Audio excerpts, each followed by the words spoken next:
नमस्कार. आपण पाहताय आणि ऐकताय आपल्या हे यूट्यूब चॅनल. मी गणेश तुकाराम शिंदे आपणा सर्वांचं आपल्या या यूट्यूब चॅनलवर स्वागत करत आहे. स्थानिक स्वराज्य संस्थातून विधान परिषदेवर निवडून द्यावयाच्या सदस्यासाठी निवडणूक येत्या 18 जूनला होणार आहे. या निवडणुकीची अधिसूचना 25 मे 2026 रोजी निघेल आणि त्या दिवशीपासूनच उमेदवारी अर्ज भरण्यास सुरुवात होईल. 1 जून 2026पर्यंत उमेदवारी अर्ज भरता येतील. 2 जून 2026ला उमेदवारी अर्ज ज्यांनी भरले आहेत त्या अर्जांची छाननी होईल आणि 4 जून 2026 हे उमेदवारी माघारी घेण्याचा शेवटचा दिवस असेल. तसं पाहिलं तर धाराशिव, लातूर, बीड या स्थानिक स्वराज्य मतदारसंघात सध्या भाजपचं प्राबल्य आहे आणि त्यामुळं भाजपकडून उमेदवारी मागण्यासाठी पण तशीच भाऊगर्दी असणार असली तरीही पक्षश्रेष्ठी 3च नावावर विचार करील असा आमचा अंदाज आहे. ते म्हणजे बसवराज पाटील मुरुमकर, अर्चना पाटील चाकूरकर आणि धाराशिव जिल्हा भाजपचे अध्यक्ष असलेले दत्ताभाऊ कुलकर्णी या 3च नावाचा पक्षश्रेष्ठी विचार करतील असं आज मी तिला वाटतंय. आता पुढं आणखी काही घडामोडी घडतील, काही नवीन समीकरणं तयार होतील, यावर मग भाजप कोणाला उमेदवारी देणार हे स्पष्ट होणार आहे.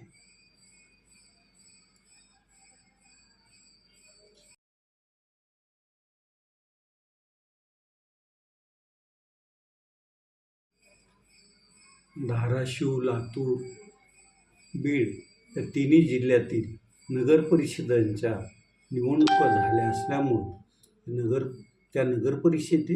त्या जिल्ह्यातील नगरपरिषदेचे सदस्य मतदार म्हणून त्यांची नावं मतदार यादीत आहे.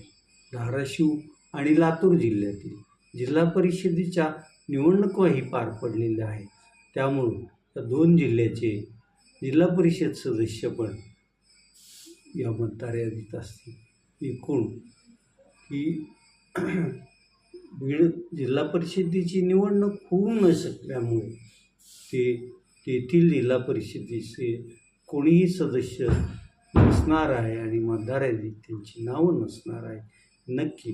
परंतु निवडणूक आयोगाच्या निकषाप्रमाणे 75% वर मतदार असतील तर त्या मतदारसंघात निवडणूक घेता येते.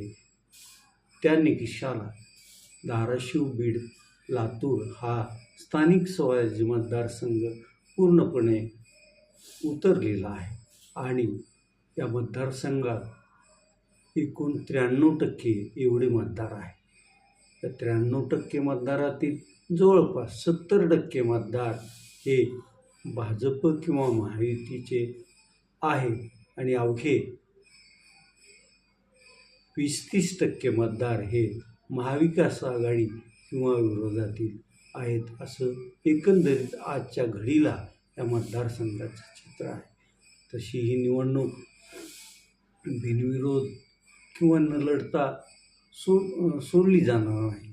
महाविकास आघाडी आणि महाविकास आघाडीतील त्यातही शिवसेना उद्धव बाळासाहेब ठाकरे पक्ष ही निवडणूक लढवेल हे मात्र खरं आणि त्यांच्याकडून मग धाराशिव लोकसभा मतदारसंघाचे सहसंपर्क प्रमुख म्हणून काम पाहत असलेले धाराशिव नगर परिषदेचे माजी नगराध्यक्ष मकरंद उर्फ नंदुवय्या राजे निंबाळकर, त्याचबरोबर औशाचे सूर्यवंशी किंवा बीडमधील एखादा यापैकी मग विरोधातून उमेदवार दिला जाईल. समोर पराभव स्पष्ट दिसत असला तरी पक्षानं आदेश दिल्यामुळं निवडणूक लढवावीच लागेल हे मात्र नक्की. परंतु या विरोधकांच्या मनात एक आशेचं किरण असेल ते म्हणजे भाजपनं तर योग्य उमेदवाराला उमेदवारी दिली नाही आणि त्यामुळं बंडखोरी किंवा भाजप किंवा महायुतीत सुदी झाली तर त्याचा लाभ विरोधी उमेदवार निश्चित उचलेल आणि कदाचित तोही विजयाचं शिखर गाठू शकेल असं एकंदरीत चित्र आहे. आज तागायत या मतदारसंघात सुरेश धस यांचा अपवाद वगळता काँग्रेस राष्ट्रवादी आणि काँग्रेस पक्षानंच ही लातूर, बीड, धाराशिव स्थानिक स्वराज्य मतदारसंघाची निवडणूक जिंकलेली आहे. याच्यात मरहूम धाराशिव नगर परिषदेचे माजी नगराध्यक्ष असलेले सिद्दीकी बाबुराव अडसकर, दिलीपराव देशमुख यांनी काँग्रेसचे उमेदवार म्हणून या मतदारसंघाचं प्रतिनिधित्व केलं आहे आणि गेल्या वेळेस आष्टीचे असलेले माजी राज्यमंत्री राहिलेले आणि आता आष्टी विधानसभा मतदारसंघाचे प्रतिनिधित्व करणारे भाजपचे सुरेश धस यांनी ही निवडणूक जिंकली होती. त्यावेळी त्या निवडणुकीत राष्ट्रवादीने पुरस्कृत केलेल्या अशोक जगदाळे यांचा सुरेश धस यांनी पराभव केलेला. यावेळी काय घडतं, नेमकं भाजप कोणाला उमेदवारी देत आहे आणि विरोधक या न जिंकू शकणारं मतदारसंघ जिंकू शकतो का, त्या ताकदीचा उमेदवार देतात का, हे आता लवकरच आपल्याला पाहायला मिळणार आहे.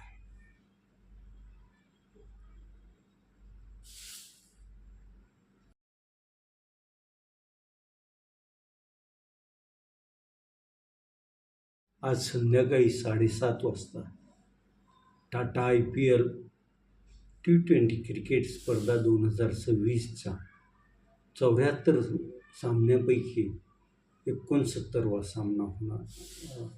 संध्याकाळी 69वा सामना हा राजस्थान रॉयल्स आणि लखनौ जॉईंट्स या दोन संघात होणार आहे. तसं राजस्थान रॉयल्सनं हा सामना जिंकला तर त्यांना प्ले ऑफ गाठण्याची संधी मिळू शकेल असं एक चित्र आहे. लखनौ जिंकला तरीही तो तळातून फार काही वर येणार नाही, कारण लखनौचं आव्हान पण या स्पर्धेतलं संपलेलं असंच आहे. आज राजस्थान रॉयल्सकडून वैभव सूर्यवंशी आणि यशस्वी जयस्वाल सलामीची जोडी काय जलवा दाखवते यावरच राजस्थान रॉयल्स किती धावा करू शकतो हे स्पष्ट होणार आहे.